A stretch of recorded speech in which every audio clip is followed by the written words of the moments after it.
So I gotta learn how to remember how to say it's not my problem. And the more that I've learned how to do that, the better off that I think I have been. And it's a challenge that I face as a person, and I have to um, stand back more. And this is like a really tricky thing for me to do. So if you don't know me, I am Professor Dave Massack. I'm an associate professor of innovation strategy and entrepreneurship, and I created this whole reciprocity project to give back as much as I possibly can. There's so many people that help me out that I wanted to pay the favor forward to help you out as much as I possibly can. So I'm walking my doggy. It's early in the morning, so I gotta keep my voice somewhat low as I'm walking around, just to let you know.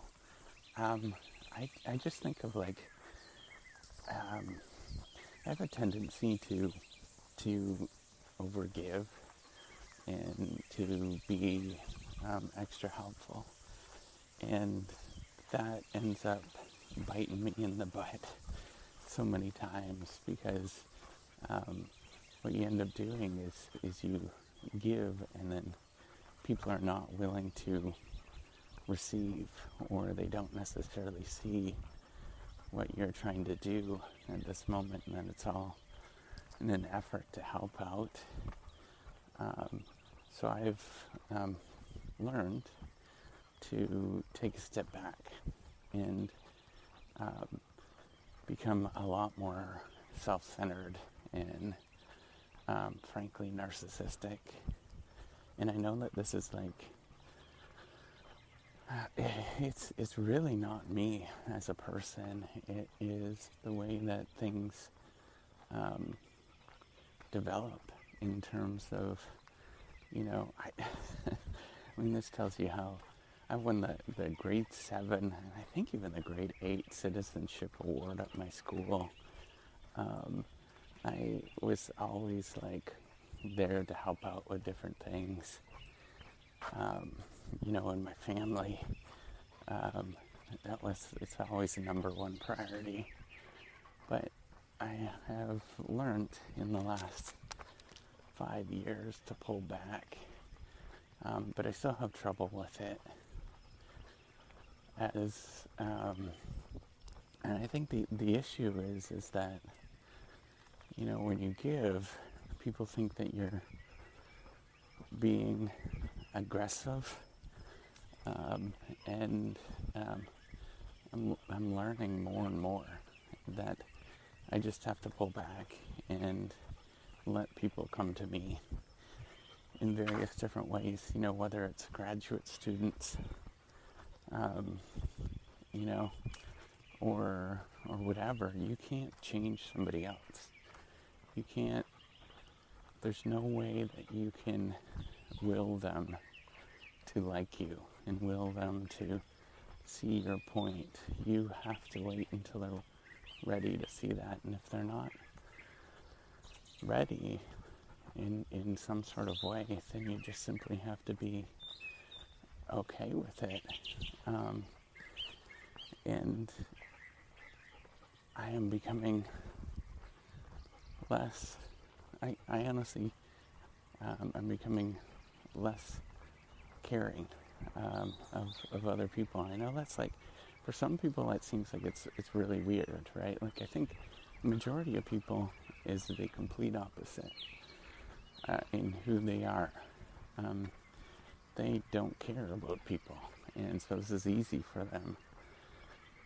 And me, I've been one of the biggest realizations with this reciprocity project with graduate school, or being a professor, is people really do not care.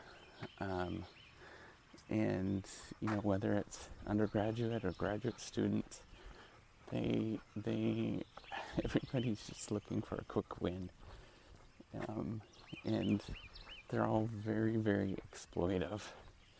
So, I've come to terms with realizing that's just everybody. and I have to take a step back and wait until people are ready to basically fail. And then once they're ready to fail, um, I could be there for them, but you can't help people that are not ready to, like, there's a saying, right? Like um, the teacher will appear when the student is ready. And that's like so true, that you can't help people. You can't will them to like you. You can't, like, unless they're ready to come and meet you halfway, there is nothing that you can possibly do. And I remember so I used to listen to Dave Ramsey a lot. Um, and I remember listening to him just being like cutting off people right away, being like, oh, that's kind of rude. But then after a while, you realize that there's a lot of people that don't want to help themselves. There's a lot of people, most people are just not there. I mean, the resources and everything are plentiful, they're everywhere to help yourself out. But people are always looking for the quick win, how to get there so quick, and all of that kind of stuff, which is absolute nonsense in my experience. That it's incredibly frustrating. For like graduate students, for example, of writing papers and things, they all want to get there like tomorrow, and they all think that it's going to be to publish a research publication. It's going to be like, oh, it's going to be done tomorrow. In my experience, it never happens that way. To do really good research, to do right things, I mean, you're looking, the shortest is 5 years of getting something that's good. And it's more than likely 10 years by the time you get rejections and all of that kind of stuff. And it's probably even likely 15 years to actually get it, because this is how it works. I mean, you will write, you can write a paper in 2 years that is like, okay, this is not bad. And then you have to send it off to conferences. It's a year to do that. So that's 3 years. And then you send it to your first journal. You go through 3 rounds, which is another probably, 3 rounds, you're looking at probably close to 2 years. And then it'll get rejected. So you're looking at 5 to 6 years already in. Then you send it to another journal, which is another 2 or 3 years. I mean, it's just nonsense. Like, to expect that this stuff happens overnight. And the only stuff that happens overnight is not really worth it anyways. So, you just have to look at that all of this stuff just takes time. And anything that's meaningful takes time. It all just takes time, and it all takes a great deal of effort. It just does not happen overnight. And it's frustrating as all get out. And that's where I got to come back, and, I'm willing to put in that time. I've got the sort of long-term perspective with this, but other people want quick wins. And so I got to step back and say, well, until you're ready to, appreciate the fact that these things take a long time, which usually at the end, they might realize this, right? Like,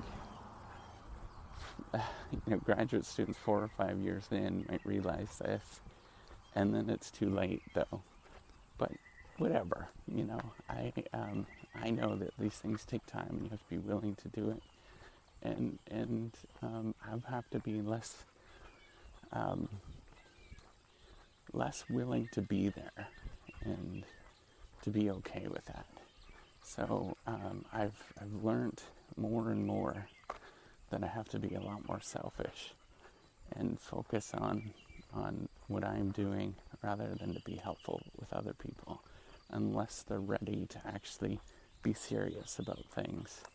Because frankly, most people are not.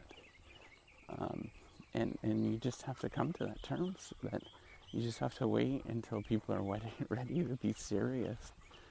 I remember that question of my advisor asking me, "So in my second year, are you serious?" And I was. I mean, that was just who I am. I knew that I wanted to do good stuff. And I was serious the whole time and worked my ass off. And I think after 3 years, he kind of, he appreciated the fact that I was serious about this. But, you just don't get there overnight. And until people realize that, good luck to you. That's all I've been doing is saying good luck to you with my interactions. And even with this reciprocity platform, I'm realizing, like, people go onto it just to be exploitive. It's not like they're trying to get something out of it, which is okay. But my perception on people is totally different when I started this. That the majority, like the vast majority, 95% of the people are really exploitive. They don't really care. They're just doing it to do something to benefit. And I could tell that because there's this procedure that I get people to do. It's like checks. So they, I check their work basically before it goes onto the system. And I'm doing that manually right now. And the number of people that do a superficial job on these checks, it's ridiculous. Like, change a little word here, a little word there. It's ridiculous. Like, nobody wants to put in the effort of actually going above and beyond. And it's literally like, I'll read 100 of these reviews, and one out of those 100 are like, okay, this person gets it. They're putting in effort. And it's just, people are exploitive. And you just have to, like, hold back and say, well, you gotta wait until they're ready to see it. And if they're never going to be ready to see it, man, their life is not going to be fulfilled in any sort of way. And it's going to be hard for them to get anywhere. But that's, but that's where I am coming to terms with saying, hey, that's their life. That's not my life. I'm doing okay right now. And I am. In a lot of different ways. Man, shit, I could retire today and we'd be fine. And I'm 42 years old.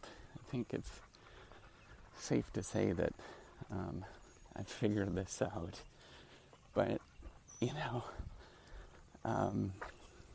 whatever. That's where I just say, good on you. Go do some good things yourself. All right, take care and have a wonderful day.